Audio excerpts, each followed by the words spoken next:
Let's check out the Frost 2 set and 4 set. So, the 2 set, your runic power spending abilities deal 8% increased damage.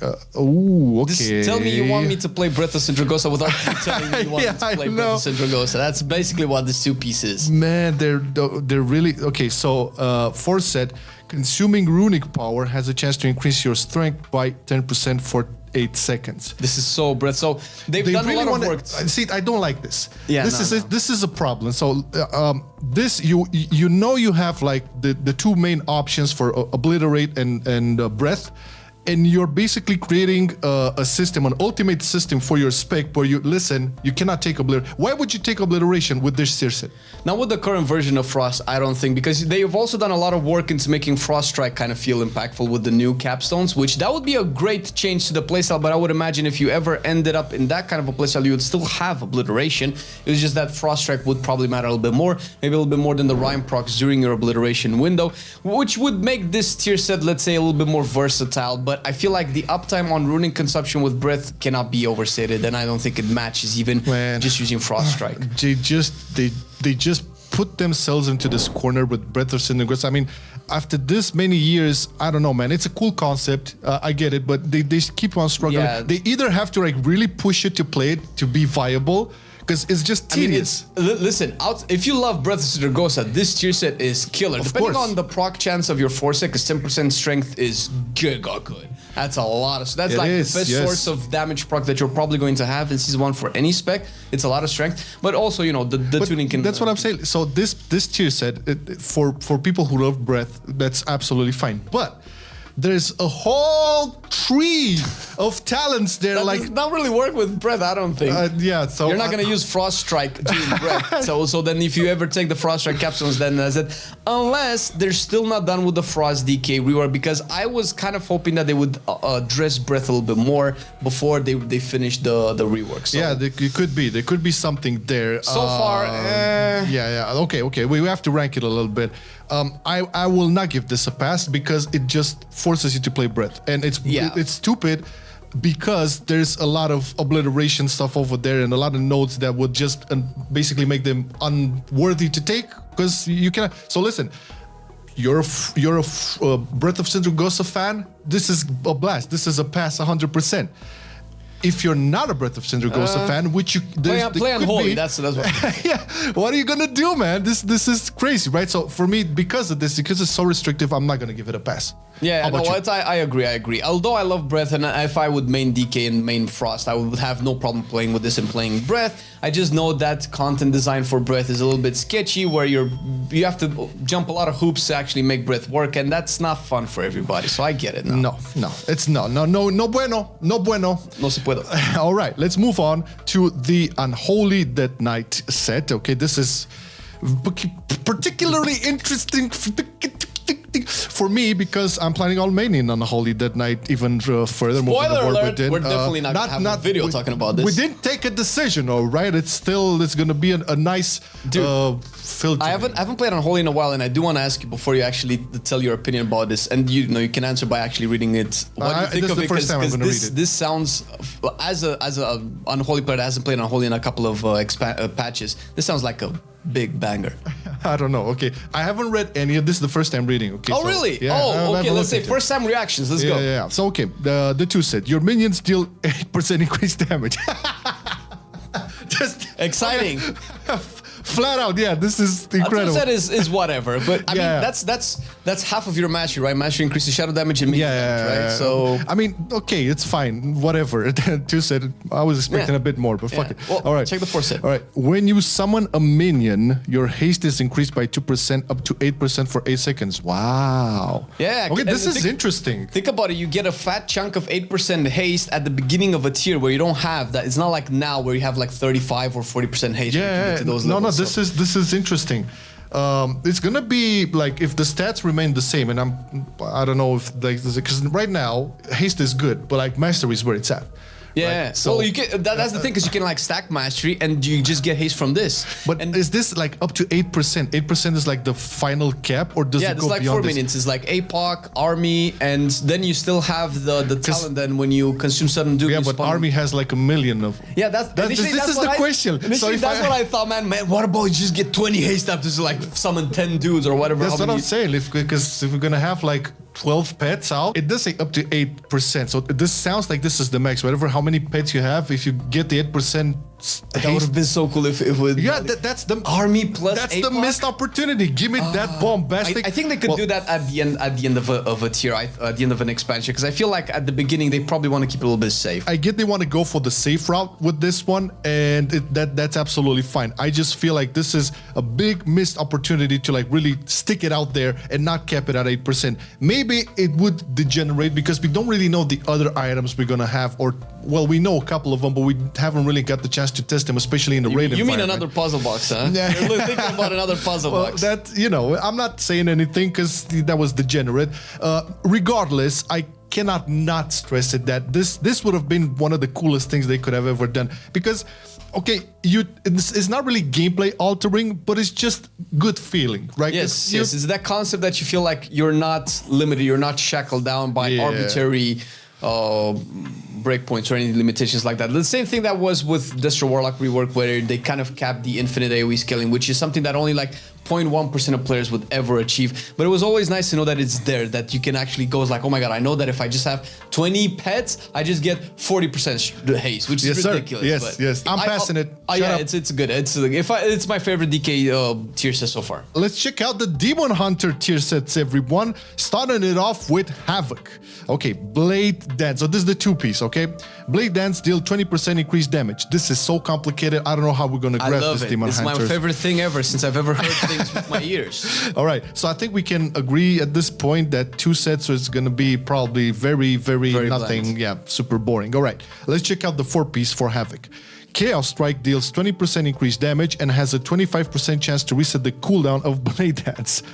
So you can blade dance when you blade dance. This is interesting. Are they trying to go back to the spammy blade style playstyle, or is that still a thing? Blade style playstyle. Now, blade dance is actually blade style. Listen, outside of all of the nonsense that they could do, this is actually not that bad. I mean, getting a reset on blade dance is pretty nice because you're probably going to be playing a lot of blade dance stuff.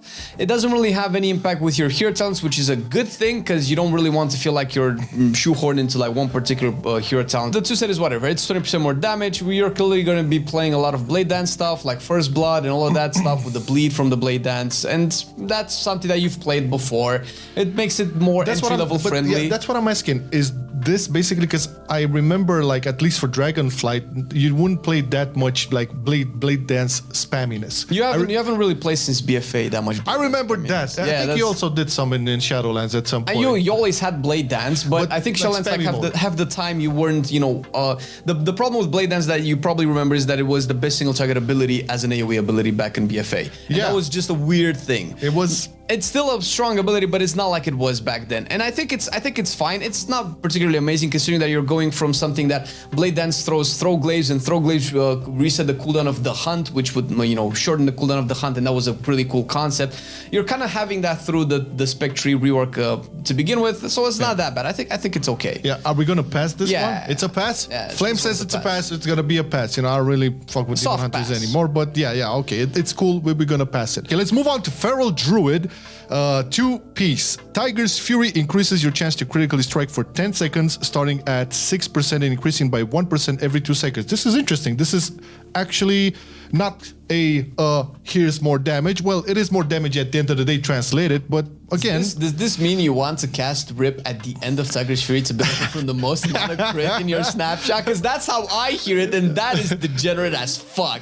People will not like that at all. I know, but at least just from a bird's eye view, it is a different 2-piece. The concept is fine. The concept is actually cool because they do want to make Tiger's Fury have more of an impact in terms of your burst damage. They don't want it to be like something that you just have uptime 100% of the time.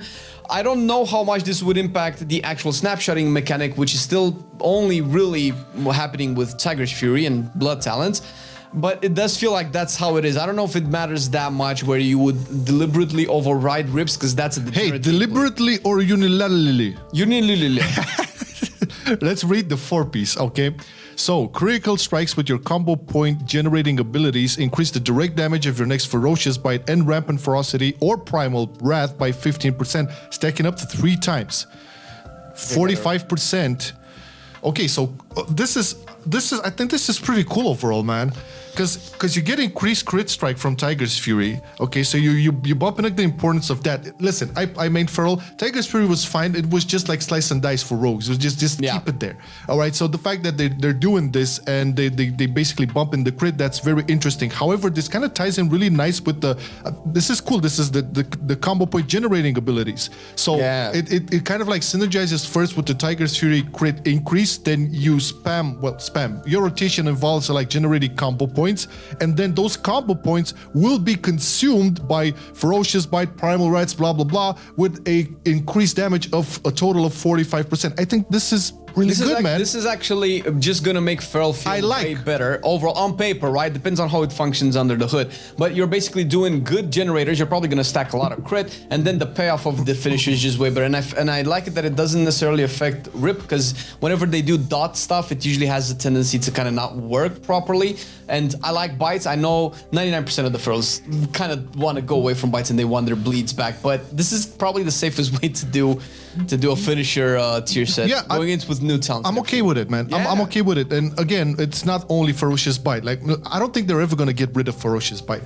It's there. It's like the finisher. But maybe it's iconic. Yeah, I know. I love it. I love it. You know, biting the shit. But there's also the Rampant Ferocity and Primal Wrath. So you have all of these getting buffed, which is I like this. This is might actually make it good for Mythic Plus. Yeah, this is a big pass, I would say. Yes. This is a big pass. Way better than Chicken for sure. Yeah, for sure. Yeah, come on, man, it's poop kills. All right, Survival. Wildfire bomb damage increased by 5%. Jesus Christ, man, these guys have these have the curse of bombs. But okay, let's check it out. The 4-piece as well. Mongoose Bite and Raptor Strike deals 10% increased damage to targets affected by wildfire bomb. Get the fuck out of here.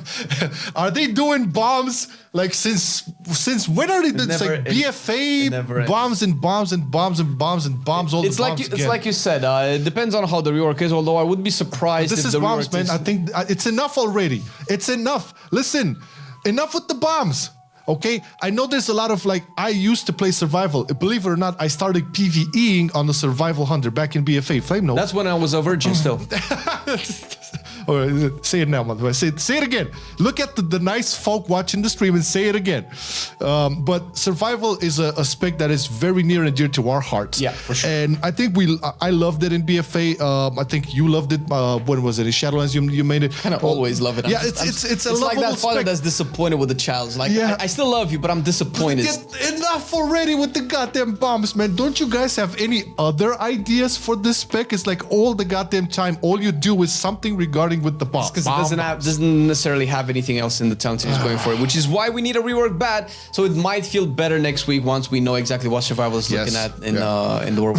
We're not staying too much on the hunters once again, because a rework is going to come, and basically any arguments we're going to make now about any of the tier set bonuses on hunters is going to be pretty much useless. Let's check out Windwalker. Now Windwalker is close to mages. Windwalker and Fire Mage, I think, are the stars of the show up until this point in terms of reworks, hero talents, all of that. So let's see how they do with the tier set bonuses. Now, Windwalker 2-piece. Tiger Palm increases the damage of your next melee ability by 5%.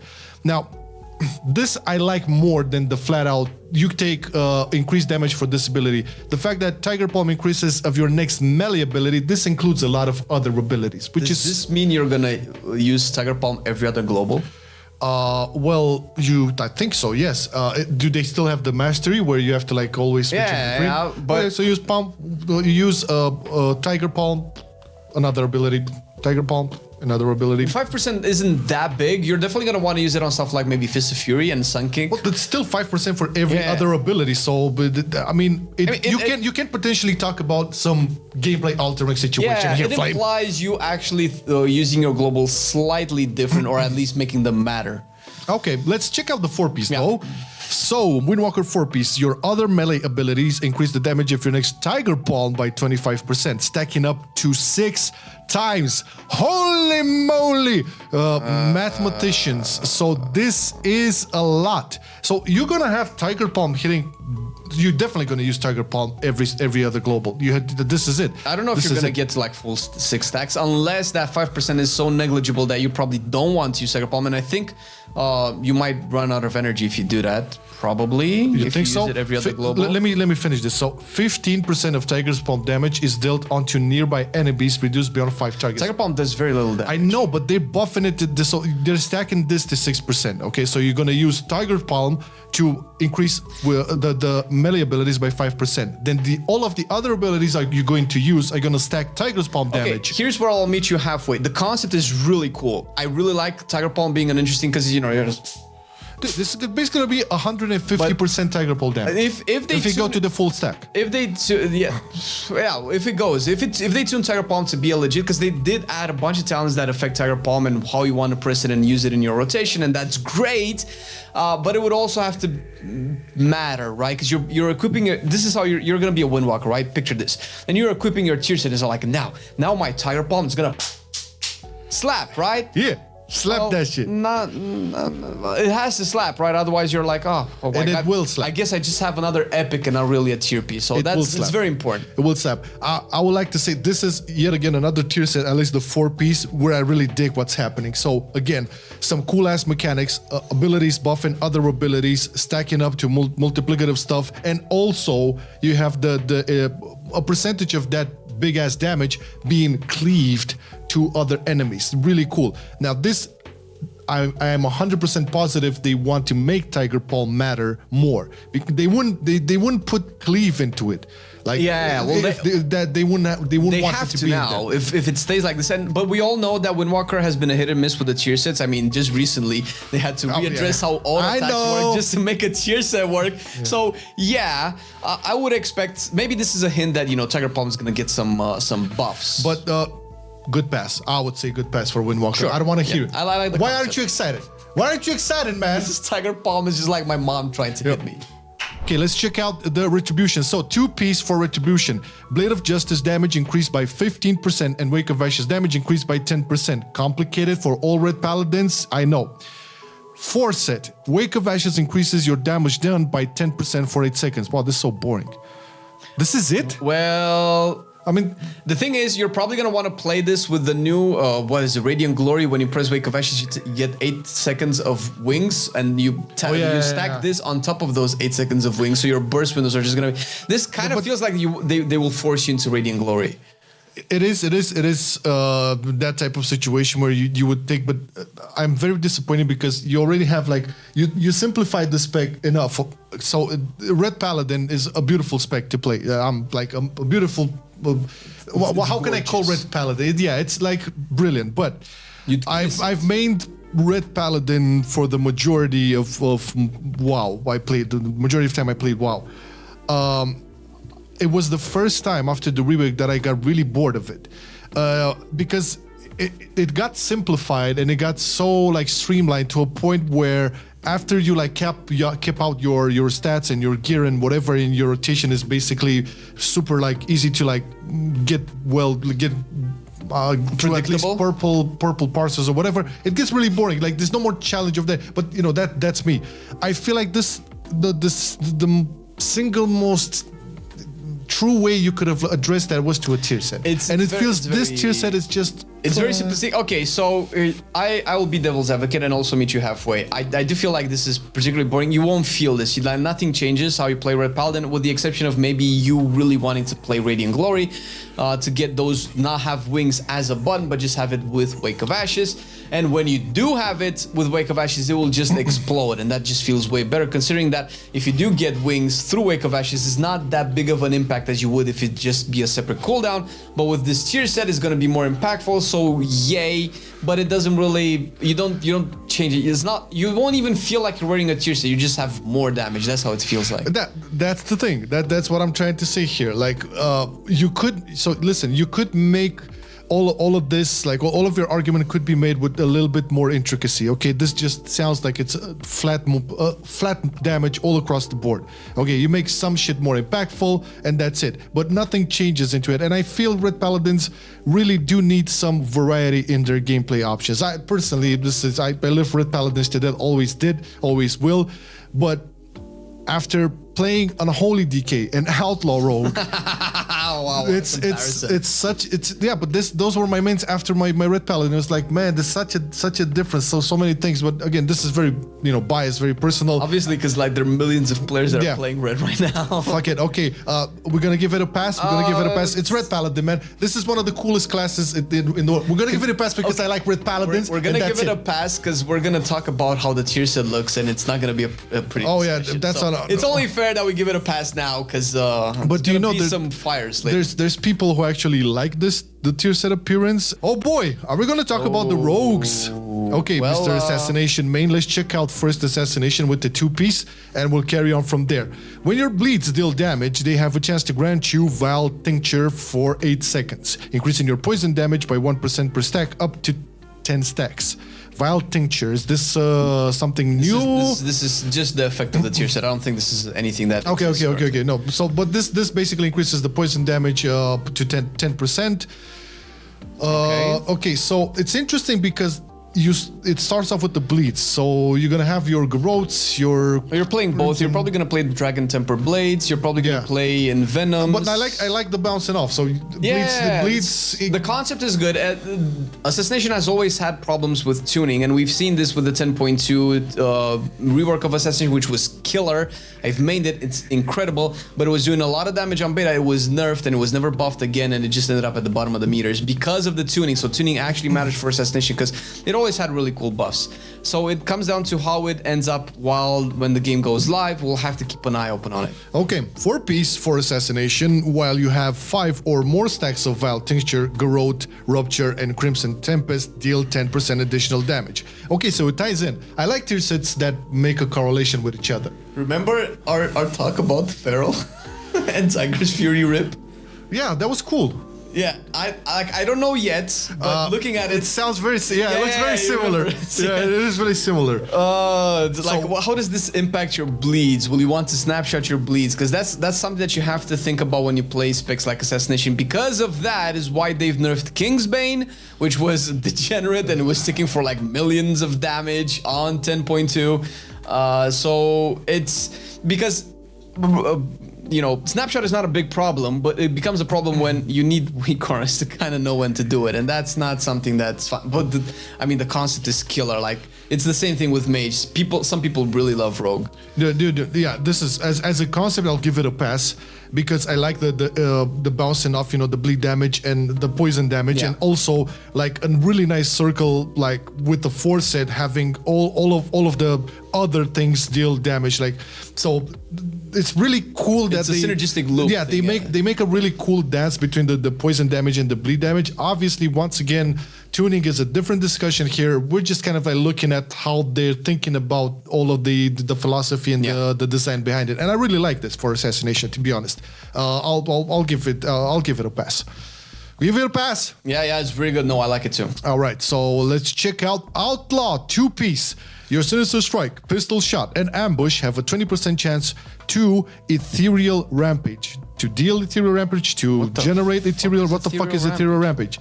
Dealing 15% increased damage as Shadow. Oh, Ethereals! Oh, I get it. So those are with the Void and the Shadows. Yeah, and those are the dudes. But what is this? This would be the first time Outlaw would deal Shadow damage. I'll give you that. I guess this is how they name the proc of whatever this does. So you have a 20% chance to proc Ethereal Rampage, and that's and that gives you like 50% increased damage as Shadow on those abilities. Okay, it's always good when you can swap from physical to definitely to a better tier set for 2-piece. Okay, so 2-piece is Gucci. 4-piece, Ethereal Rampage additionally increases the damage of your next between the eyes by 6%, stacking up to 3 times.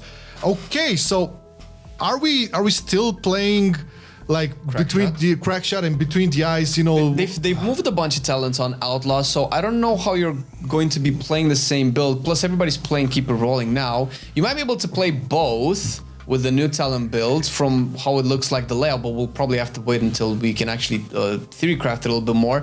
The concept sounds really great. Yeah, I like it. I like it, and I never makes between the eyes like big hitters, and I always love between the eyes hitting big. The fact that we're going for a little bit of shadow damage over there, that's always really nice. I like a little bit of flavor adding into it, so we give it a pass. Outlaw gets a pass for sure. Let's get it. All right, subtlety. This was what I was most interested in because I really miss playing subtlety. I'll tell you that. Yeah. Okay, so let's check out the 2-piece. Symbols of Death increase the damage of your next secret technique by 20%. I like this. I like secret technique. I like and it's way better now because it's central in the talents. Yeah. No, the secret technique is one of the best things I could ever add. I like this. Already it's a winner in my book. Okay, let's check out the 4-piece. Secret technique increases the damage of your other finishing moves by 16% for 7 seconds. Oh yeah, baby. Ooh, 7 seconds. You already use secret technique everywhere. You use it in dungeons, you use it in raids.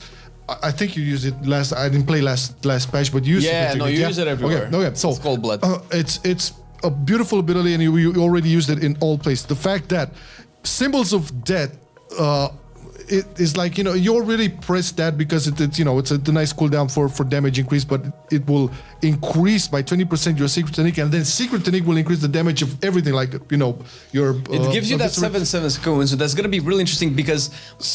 I don't know if you're gonna have to pull. You're gonna have like at least 3 eviscerates for that 16%. The Shadow damage. Dance, if it plays anything like how it played in 10.2, the Shadow Dance window is gonna be crazy because you would normally Secret Technique around halfway through Shadow Dance. Yeah. And usually after Secret Technique, you get like a full stack of combo points. You immediately finish her. Sometimes you finish her back to back. Yeah, that's what I'm saying. So if that playstyle loop remains, that's gonna be cracked, yo. Yeah. Fuck. I love this. This has potential. I really miss playing my subtlety rogue, so it's big pass. Big pass. It's the best one for rogue big so pass. far. Yeah, big pass. It's very interesting. I love to see some more love for subtlety, to be honest. Yeah. Okay.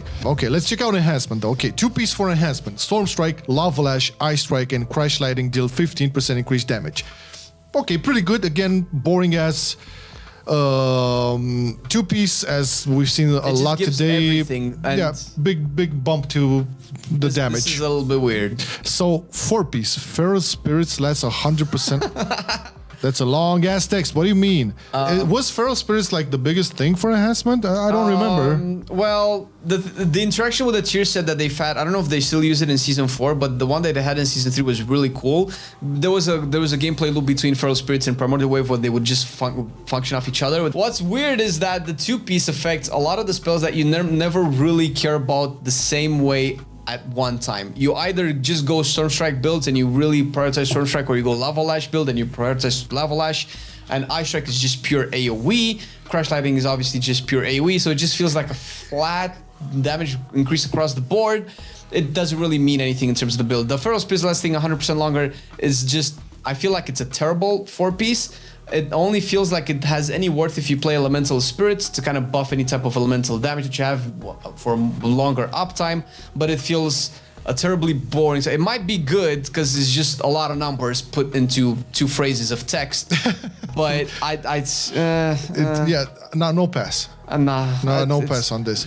Let's check out Arms Warrior 2-piece. Mortal Strike and Cleave increases the damage of your next Overpower by 10%. Fine, another increase of damage, overpowered this time. Let's see if 4-piece will get some sort of like melding into this. When Overpower has its cooldown reset by Tactician, your Mortal Strike or Cleave has its damage increased by 10% and Critical Strike chance increased by 10%, stacking up 2 times. This is pretty big. I like this. It's way more interesting than what we've seen from a lot of other tier sets. It functions very heavily upon the overall tuning of it. They do want to push Cleave a lot more with arms. We've seen this in the new talents and how they've shifted things around, where now I believe Seismic Reverberation also affects Cleave, and we're losing a bunch of talents with Cleave, but I feel like Merciless Bone Grinder affects Cleave. I think it might do still on live, and Storm of Swords affects Cleave, if I'm not mistaken. So it's gonna be Cleave Fiesta, and having this synergy between Overpower and Mortal Strike and Overpower and Cleave, I think this is one of the better tier sets. I love it. Yeah, I love it. This is again another good positive example where all of the designers from the other specs should look into like how you can design a tier set, both 2-piece and 4-piece. Now we're talking about arms, where all the things connect with each other and work and play off of each other. So nice. I love it. This is a big know what this does is it doesn't really change how you play, but it definitely makes you feel like, oh, Oh, that's so cool. Yeah. That's what it does. And not a lot of tier systems do this. When you get that proc, you know you're still going to play the same, but you don't like, oh, I'm going to hit hard now. And that's a nice feeling to have. Yeah, okay. Now, Fury. 2-piece Bloodthirst increases the damage of your next rampage by 10%. Wow. Wow. Very similar. Okay, 4-piece. When Raging Blow resets its own cooldown, the damage of your next Bloodthirst... Shut up! The damage of your next Bloodthirst is increased by 10%, stacking up 2 times. It's dog shit. It's... Yeah, Bloodthirst is kind of like the Tiger Palm of Fury. But again, maybe Bloodthirst will be buffed up and it will actually... Well, you do press it. This is not something you don't press. You have to press Bloodthirst. You press it. Well, it depends, because we've had a playstyle where we just press Raging Blow and you only press Bloodthirst if you didn't have anything else to do. And whenever Bloodthirst becomes a focal point of the tier set, you probably play a lot of the Bloodthirst sounds with Cold Steel, Hot Blood, and all of that, Vicious Contempt, and all of that jazz. And that usually makes it so that you don't play Raging Blow that much. So this discrepancy between playstyles has always been the Fury's downfall with the new rework. And I don't think the current iteration of Fury spec design makes this any better. To be fair, when you put this against Arms, I think Arms just wins out. I think Fury's just a little bit boring. Okay, so we're not passing Fury? I don't want to pass Fury. Okay, Flame doesn't want to pass you, boys. I'm sorry, but I wanted to. I really did, but